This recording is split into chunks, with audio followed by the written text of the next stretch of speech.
السلام علیکم۔ میرا نام ڈاکٹر کاشف ہے۔ آپ کا نام کیا ہے؟ جی میرا نام عارف ہے۔ آپ کی عمر کتنی ہے؟ جی 70 سال ہے میری عمر۔ جی اپنی تکلیف کے بارے میں بتائیں۔ جی ڈاکٹر صاحب ایسا ہے کہ مجھے نا پیشاب کا کافی مسئلہ ہو رہا ہے، یعنی پیشاب کی حاجت محسوس ہوتی ہے اور میں واش روم کی طرف جاتا ہوں، ابھی واش روم پہنچتا نہیں ہوں میرا پیشاب خارج ہو جاتا ہے۔ کچھ اور بتائیں گے؟ جی ڈاکٹر صاحب میں اس کی وجہ سے بہت زیادہ پریشان ہوں، میں تو کہیں آنے جانے کے قابل نہیں رہا، اور شدید خواہش ابھی پیشاب کی ہوتی ہے، واش روم کے راستے میں ہوتا ہوں اور پیشاب نکل جاتا ہے۔ جی کچھ مزید؟ جی بس یہی ہے بات۔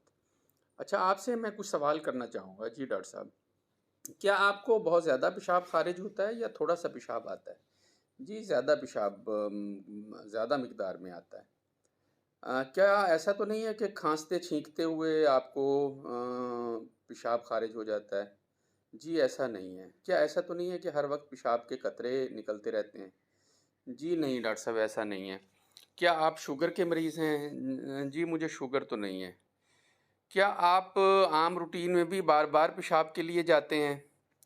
جی نہیں ایسا تو نہیں ہے، بار بار تو پیشاب کے لیے نہیں جاتا۔ کیا آپ کو پیشاب آور دوائی تو نہیں لے رہے؟ جی پیشاب آور دوائی بھی میں نہیں لے رہا۔ کیا باتھ روم آپ کے قریب موجود ہے؟ ایسا تو نہیں ہے کہ باتھ روم بہت دور ہے؟ جی نہیں باتھ روم میرے قریب ہی ہے۔ کیا پیشاب میں جلن تو نہیں ہوتی؟ جی نہیں پیشاب میں جلن وغیرہ نہیں ہے۔ کیا قبض کا مسئلہ تو نہیں ہے؟ جی قبض کا مسئلہ بھی نہیں ہے۔ آپ کو ماضی میں ایسا مسئلہ تو نہیں رہا؟ جی نہیں ماضی میں کوئی اور مثانے کا کوئی آپریشن وغیرہ کروایا ہو؟ جی ایسا نہیں ہے۔ کیا آپ کی فیملی میں کوئی پروسٹیٹ کا مثانے کا کینسر وغیرہ کا مسئلہ تو نہیں ہے کہ کسی کو مثانے کی پتھری تو نہیں رہی؟ جی نہیں۔ کیا مثانے کے غدود پروسٹیٹ کے کینسر کا مسئلہ تو نہیں ہے؟ جی نہیں۔ کیا آپ سگریٹ نوشی کرتے ہیں؟ جی نہیں۔ شادی شدہ ہیں؟ جی ہاں۔ آپ کے بچے 4 بچے ہیں؟ کوئی ذہنی تناؤ تو نہیں ہے؟ جی نہیں۔ آپ کیا کرتے ہیں؟ جی آج کل تو میں ریٹائر زندگی گزار رہا ہوں۔ کیا آپ کوئی دوائی لیتے ہیں؟ جی میں کوئی دوائی تو نہیں لے رہا۔ اچھا ایسا ہے عارف صاحب آپ نے جو بتایا کہ آپ پیشاب کی آپ کو حاجت ہوتی ہے اور ابھی آپ باتھ روم نہیں پہنچتے پیشاب نکل جاتا ہے، اور اس کے علاوہ آپ کو کوئی اور تکلیف نہیں ہے؟ جی کچھ مزید بتانا چاہیں گے؟ جی بس یہی بات ہے۔ اچھا ایسا ہے کہ ہم آپ کے نا کچھ ٹیسٹ کروائیں گے، اس میں ایک تو آپ کا مڈ اسٹریم یورین کا ٹیسٹ کروائیں گے، اور ایک آپ کی الٹرا ساؤنڈ ہم کروائیں گے، ایک ہم آپ کا ٹیسٹ کروائیں گے وہ پروسٹیٹ اسپیسیفک اینٹیجن ہے۔ جی ہم آپ کا جو آپ کو کچھ مشورے دیں گے، یہ جو آپ کا ہم نے ساری تکلیف کے بارے میں آپ کی تفصیلات لی ہیں اور آپ کے ٹیسٹ کروائے ہیں، اس سے پتہ چلتا ہے کہ آپ کو ایک مسئلہ ہے جسے ہم ارج انکانٹیننس کہتے ہیں۔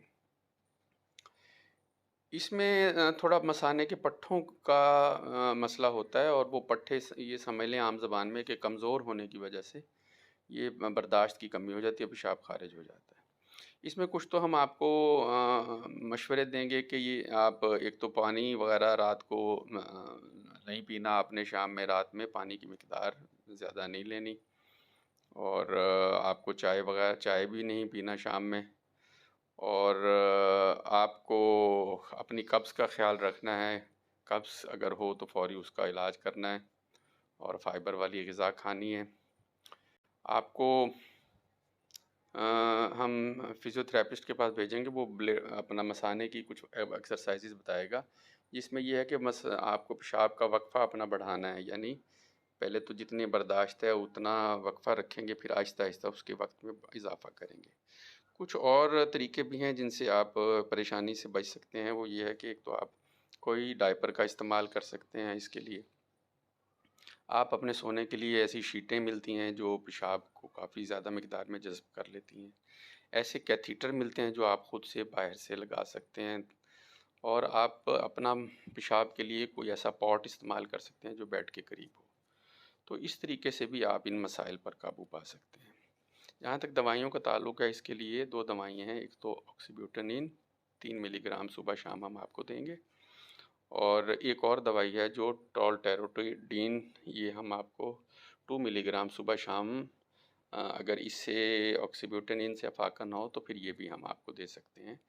اس کا سائیڈ ایفیکٹ یہ ہوتا ہے کہ بعض اوقات اس کی وجہ سے سر درد، چکر یا غنودگی ہو جاتی ہے. اگر کوئی ایسا مسئلہ ہو تو دوبارہ بتائیں گے. اچھا، اس میں ایسا ہے کہ ہم آپ کو 1 ماہ کے بعد دوبارہ بلائیں گے. ہم عموماً 3-4 ماہ اس کو بہتری میں لگ جاتے ہیں. آپ نے پریشان نہیں ہونا، اپنی دوائی جاری رکھنی ہے اور ان ہدایات پر عمل کرنا ہے. اور اگر کوئی اس دوران خدا نخواستہ بخار ہو، کوئی وزن میں کمی آپ کو ہو، کوئی آپ کو پیشاب میں خون آئے، کوئی اس قسم کا مسئلہ ہو تو دوبارہ آپ تشریف لا سکتے ہیں. کیا آپ ان ہدایات پر عمل کر لیں گے؟ جی ڈاکٹر صاحب کر لیں گے. کچھ اور پوچھنا چاہیں گے؟ جی نہیں، بہت شکریہ. اچھا جی، اب آپ جا سکتے ہیں.